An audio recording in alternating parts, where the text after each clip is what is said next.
You are watching Soundwave's Soundwave Sunday. Operation Question and Answer. Initiate. Booyah. Hello Autobots and Decepticons, my name is Movemonger and I'd like to welcome you guys to another Soundwave Sunday. And I don't have any general announcements this time, so let's jump right into the questions. Our first question comes from the Skulls of Goodness. Hey Mungry, how long does it take you to make a Soundwave Sunday?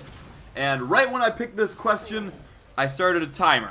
And right now, currently on the timer, after I picked all the questions and now I just started the recording, we have 34 minutes. So, I will give you guys an overall time at the end of the episode if I remember. Otherwise, if I forget, it will just be 34 minutes plus however long this episode is, and then plus about 40 minutes for the rendering process, and then about an hour to upload it. So you can factor that in and you can figure it out yourself with all that math right there, because I'll probably end up forgetting. Also, I almost forgot, I do put the questions in and stuff afterwards, so that's another 10 minutes. There you go. So you can figure it out afterwards. I'm not going to be able to give you a good time, but you'll be able to figure it out yourself if you're really curious. Our next question comes from SlyFan102. If you could make Sly 5, how would you make it? Soundwave Sunday. I'd make it awesome. I'd make it just like the other ones. I thought the other ones were really good, really cool. I don't want to break the formula. I want there to be a hideout. I, of course, want the majority of the gameplay to be with Sly the Marine, and, of course, Bentley. But I wouldn't mind seeing some Guru this time, some Carmelita. You gotta have her in there. And, of course, Sly's ancestors in the mix. It makes for a very exciting, cool Sly game.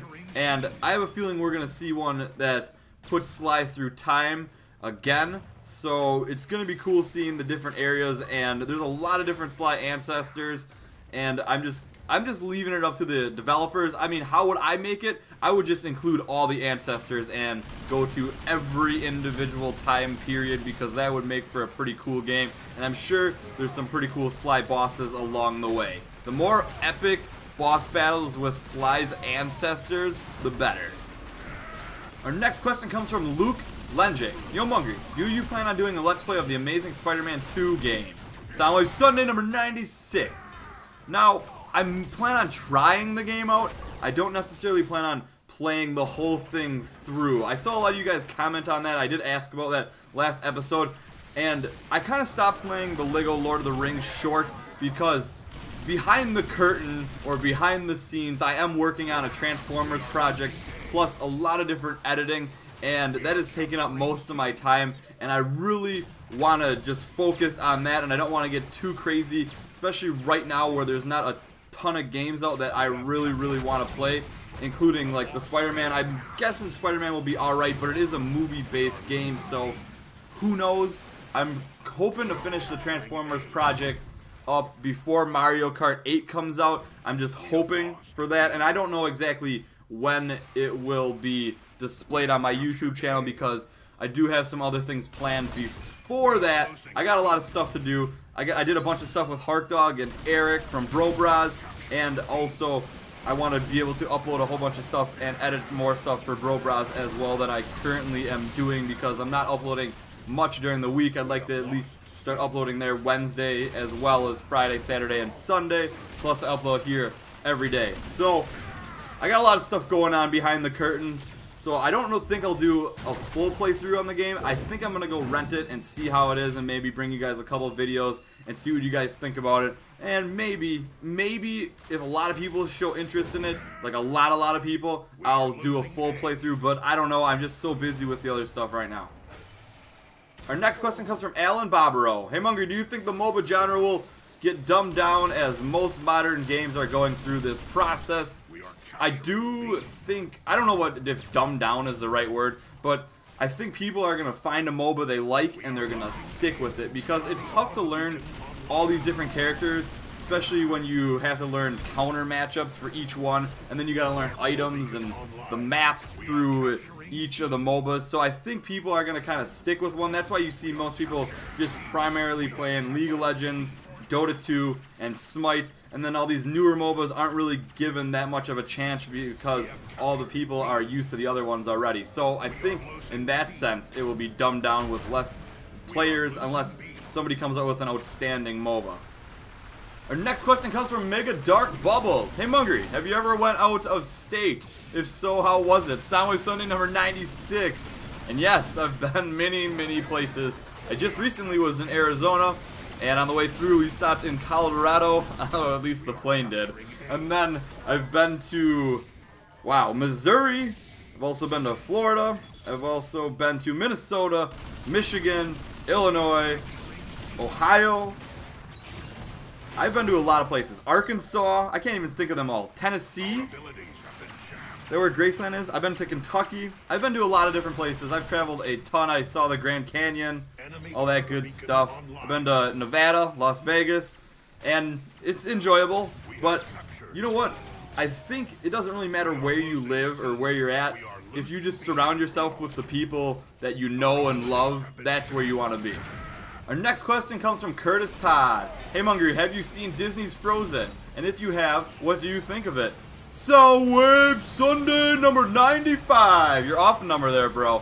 But yes, I have seen Disney's Frozen, and I think everybody should just let it go, let it go. No, I'm just kidding. But it's an alright Disney movie. I don't think it's like the best Disney movie ever. I don't understand really the hype around it. I didn't think it was amazing or anything. I could name like 10 different Disney movies that I would watch over that, just based on villain and action and adventure and comedy and even the songs. I think Frozen just had the one song going for it, so it kind of just got all the hype because of that.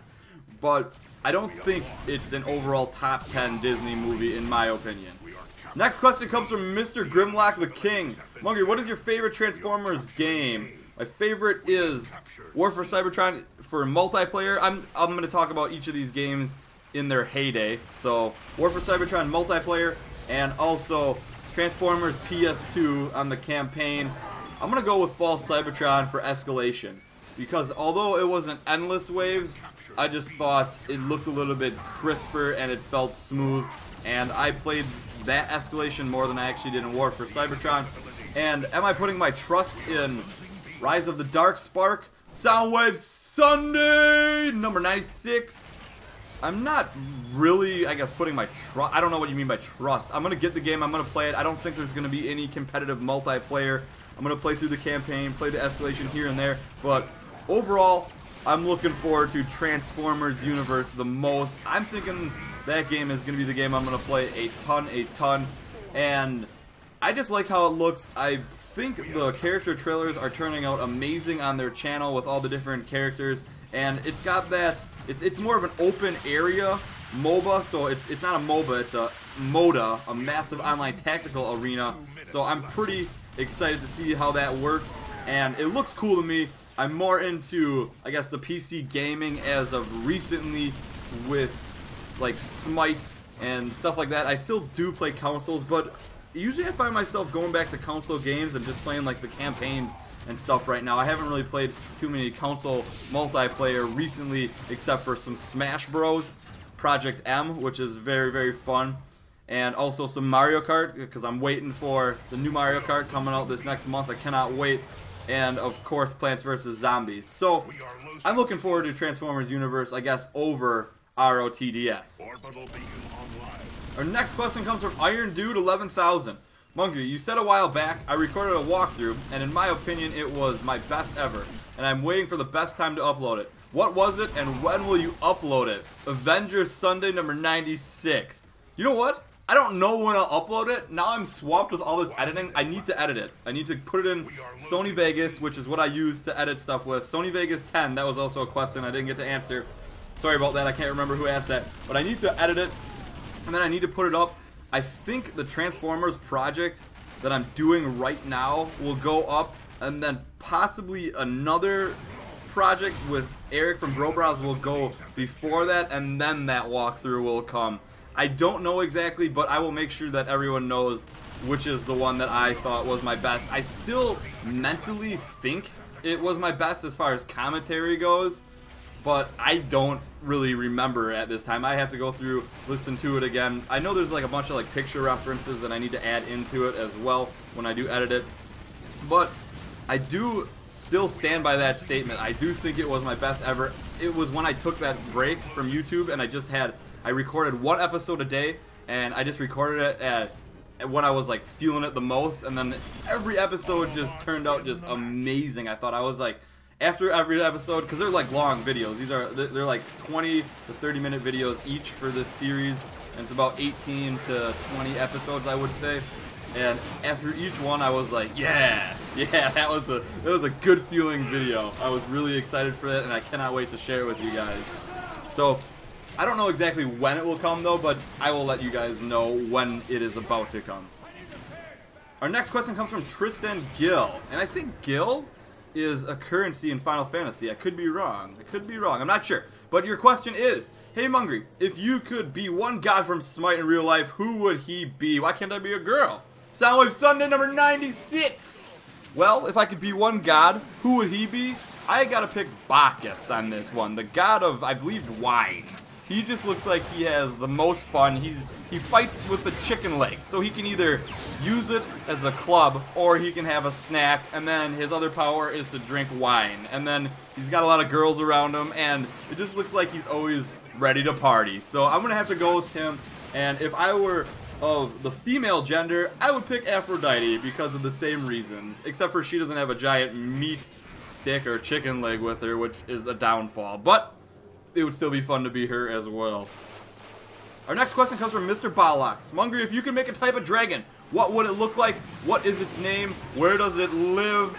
So on and so forth. Soundwave Sunday number 93. You're off a bunch of episodes. But anyways, I always thought, I don't know what the name would be.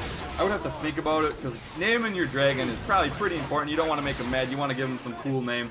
And I would probably make him an ice dragon. I always thought dragons that breathe ice, if that's possible, or like a mist that would freeze things, would be amazing. Just because you would have an unlimited supply of ice cubes for your drink, and that would be outstanding. And of course, he would live in my backyard. He wouldn't be enormous, but big enough where I could ride him around and he could fly me different places.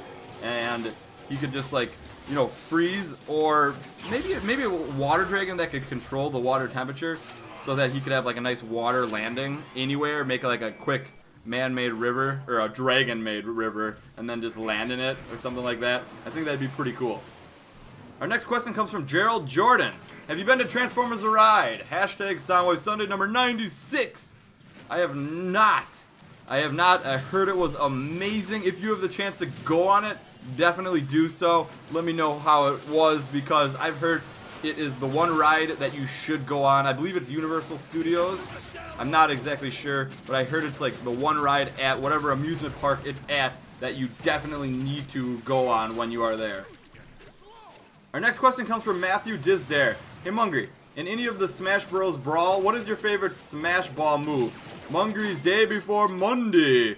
And I haven't seen many of these because I'm very unfortunate when it comes to breaking that ball, and I don't have a ton of experience in Smash Bros. I just really like the game and I have a good time playing it. And sometimes the people that I play with just turn that off, so I don't get to see them a lot. But I always thought, I think it's Star Fox with the big ship when he breaks the ball and he comes in with the ship and he drives back and forth and it takes up the whole stage. I always thought that was pretty sweet. And our last question comes from Jacob Hoving. How did Soundwave Sunday come to be? Soundwave Sunday. Well, let me see. The mama and the daddy Soundwave Sunday, they get together. Wait, that's not for this time. I think a long time ago, in all reality, some people were just like, you know what, Mungry, you should make a Q&A. And I was like, I don't know if I should do that. Is anybody going to ask me questions? And this was a long time ago. I don't remember who was the first person to actually ask me to do a Q&A. But it kind of just snowballed from there. And I picked Soundwave because I thought he would make a good mascot for the series, since in G1 he was a tape deck and he could play back anything that was recorded from, I guess, himself or one of his mini-cons to the Decepticons or anyone that was around that would listen to it. So I thought he would make a very good mascot for the series. So that's pretty much short story long. No, it probably could get a little bit longer than that, but I'm going to save it for another time. So, I hope you guys all enjoyed this Soundwave Sunday. Don't forget to leave your questions in the comments below for next week's Soundwave Sunday. and have a great sunny Soundwave Sunday, everyone.